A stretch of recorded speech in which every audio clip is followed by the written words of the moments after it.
Olá pessoal, tudo bem com vocês? Continuando nossa aula de cálculo estequiométrico, hoje eu trouxe para vocês o exemplo quando a gente vai ter no mesmo problema mol e massa. Então ele pode dar o dado em mol e perguntar qual é a massa, ou pode dar o dado em massa e perguntar quantos mols, tá? Aqui eu só vou trazer um exemplo para vocês, mas a maneira de fazer o cálculo é a mesma. Então, como que a gente deve proceder quando ele tiver uma situação dessa? Então, eu trouxe um exemplo. O alumínio reage com o oxigênio conforme reação abaixo. Então, na reação, nós temos 4 mols de alumínio sólido reagindo com 3 mols de gás oxigênio, formando 2 mols de óxido de alumínio, que vai ser sólido, tá? Então, essa reação ela já está balanceada. Caso não esteja, vocês deverão balancear. Lembrando que sempre deve balancear com os menores coeficientes estequiométricos. Tá, aí o que ele está querendo saber? Qual é a massa de óxido de alumínio que será produzida quando utilizar 10 mols de alumínio? Então, como que a gente faz agora? Bom, a primeira linha da regra de 3 é aquilo que sempre eu falei para vocês. Sempre vai ser o dado da reação, ou seja, do coeficiente estequiométrico. Mas de quem que a gente vai pegar? Ué, se ele está perguntando do óxido de alumínio e trouxe o dado do alumínio, nós só vamos utilizar os dados desses dois.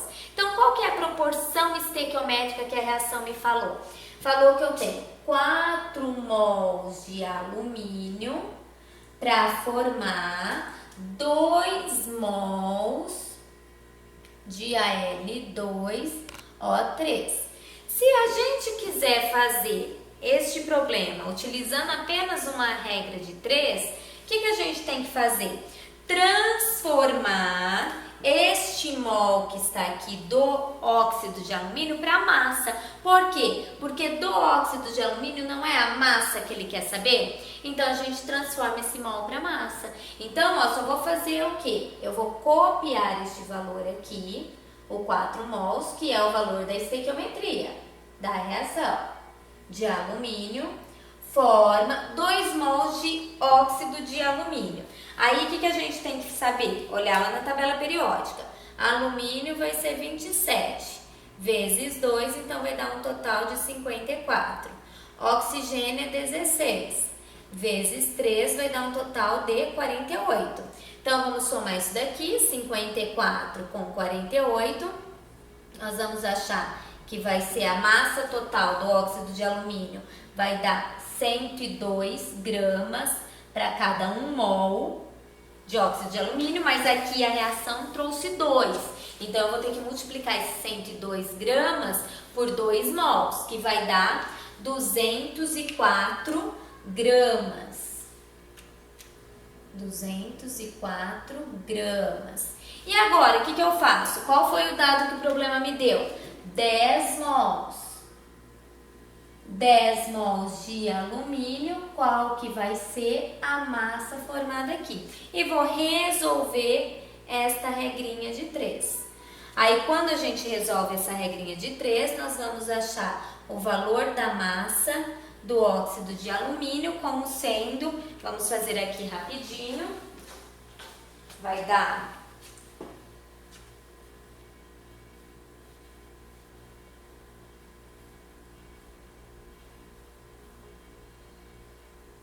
vamos fazer 10 vezes o 204 dividido por 4. Vai dar um total de 510 gramas de óxido de alumínio que serão produzidos quando utilizar 10 mols de alumínio metálico. Então, é assim que a gente deve fazer, utilizando apenas uma regra de 3. Existem outras maneiras de se fazer esse problema também. Aqui eu mostrei para vocês a maneira mais fácil, que é utilizando apenas uma regra de 3. Então, vamos recapitular. O que eu faço? A primeira linha da regra de 3 sempre são os dados da reação. Foi o que eu fiz. 4 mols está para 2.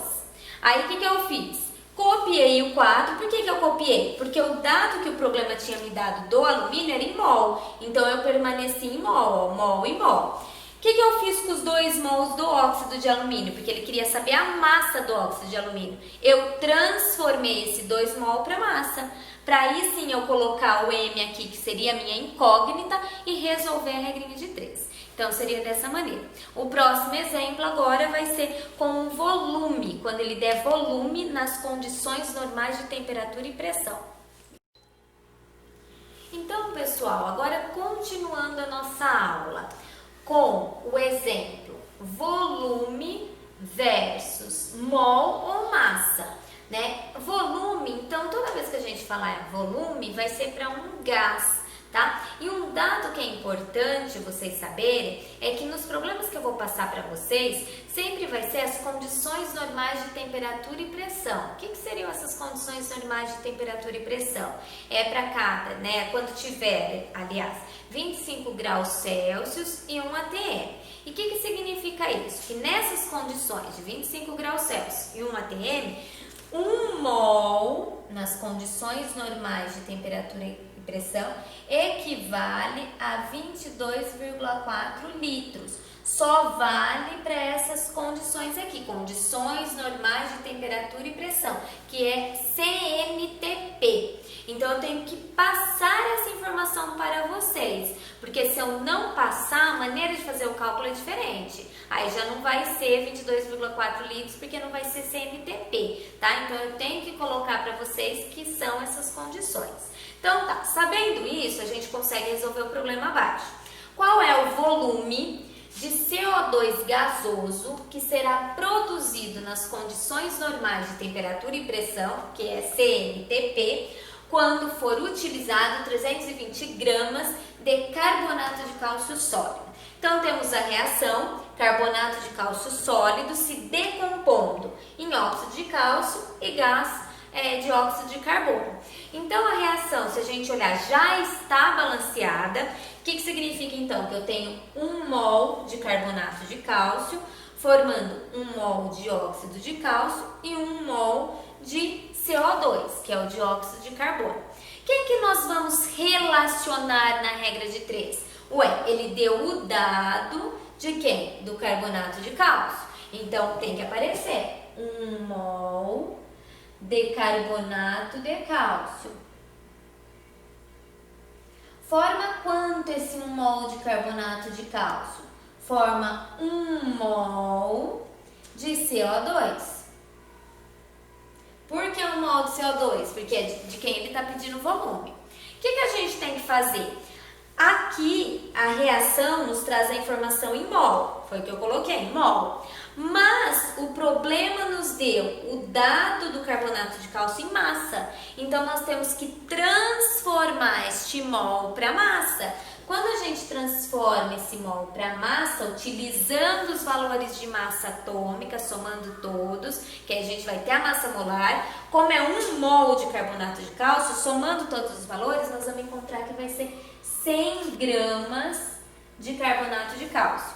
Equivale, né, ou melhor forma, né, 1 mol de CO2. Como esse CO2 é um gás e eu afirmei que ele está nas condições normais de temperatura e pressão, 1 mol de CO2 vai ser igual a 22,4 litros. Então, eu vou colocar aqui, eu vou converter. Por que eu estou convertendo? Porque o que ele quer saber? Ele quer saber qual é o volume de CO2 que vai ser formado quando for utilizada uma massa de 320 gramas de carbonato de cálcio.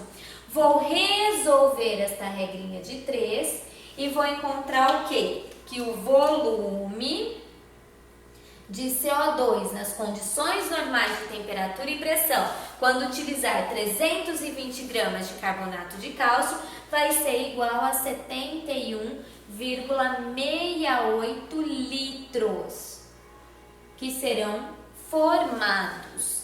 E este é um dos exemplos que eu posso trazer para vocês envolvendo volume.